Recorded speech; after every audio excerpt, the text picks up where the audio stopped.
Chapter 22 of The Seventh Most Important Thing by Shelley Pearsall.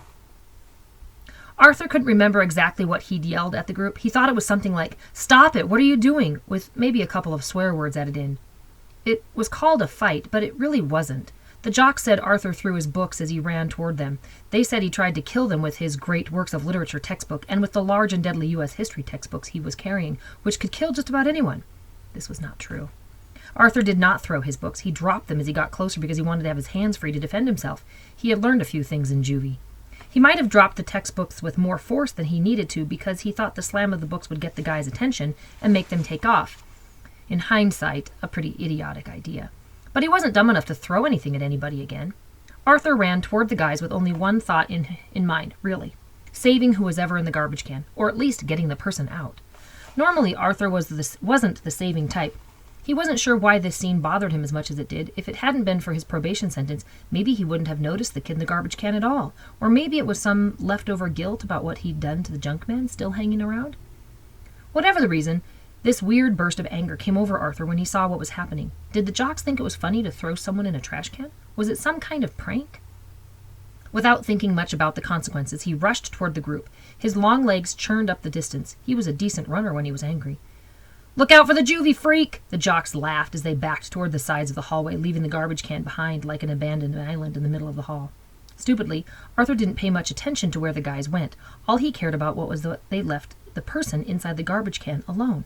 When he got to it, he peered into the shadowy depths, not knowing what to expect. A pale, round face, surrounded by a lot of other round faces, stared up at him.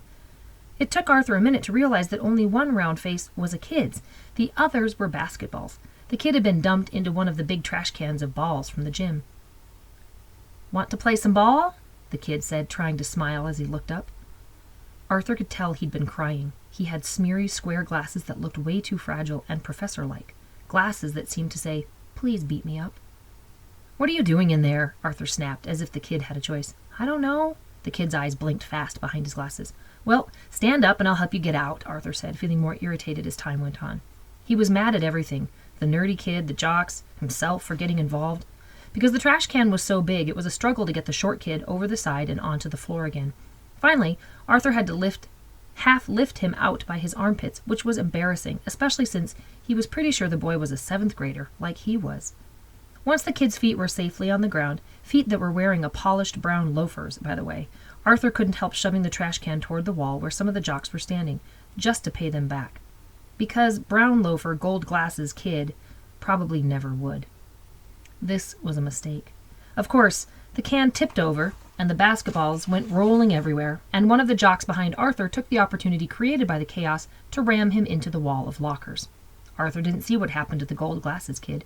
And of course, this was the moment when the varsity coaches and various other official people arrived. Nobody needed to tackle Arthur because he was already sprawled on the linoleum.